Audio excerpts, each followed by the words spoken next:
Good evening. First, the huge rise in crowdfunding to pay for medical care. Look East has learnt that more and more people are turning to charity for treatments that may traditionally have been provided by the NHS.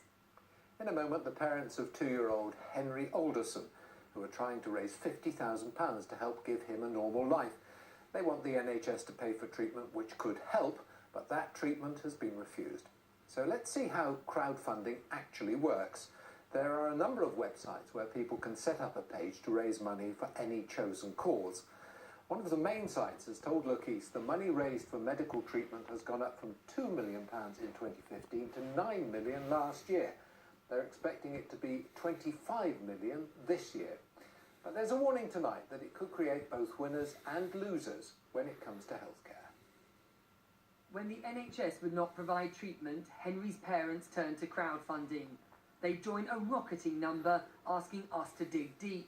Just Giving told Look East there has been around a 300% increase in medical donations every year for the past 2.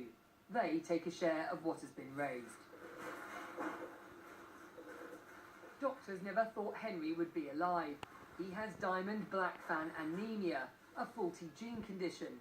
He spent his first 3 weeks in Colchester Hospital. He cannot produce his own red blood cells and stays alive with monthly blood transfusions. Now nearly 2, Henry's parents, Zoe and Craig, say he has a chance for a normal life with stem cells from the umbilical cord of a healthy sibling. For that to happen, they need IVF.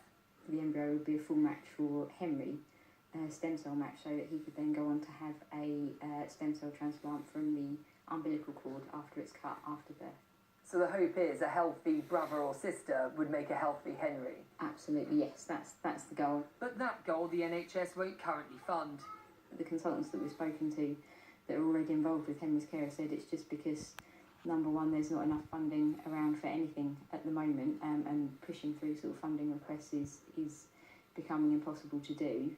A decade ago, pretty much every treatment was available on the NHS, but increasingly for rare conditions, the latest cancer treatment, people are having to fund it themselves, and health economists and crowdfunding websites believe that's only going to increase.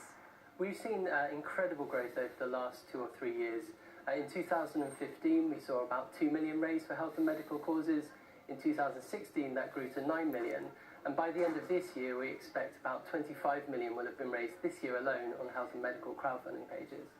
Henry has a passion for the proms, CBeebies style.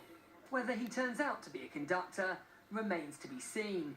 Whether he leads a normal, healthy life, for now, is more dependent on our pockets than the health service's purse. Simon Dedman, BBC Look East, Harwich.